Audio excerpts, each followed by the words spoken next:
Good morning everyone, I am Mithun Ram from grade 2. Today we are here to celebrate World Conservation Day. It is celebrated on 28th July every year. The day aims to promote the importance of nature to humans.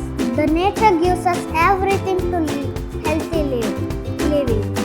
Let us protect all together. Thank you. Save water, say no to the pollution, do not cut trees, plant more trees.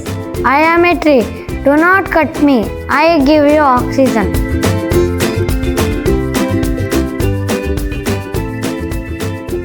Do not waste water.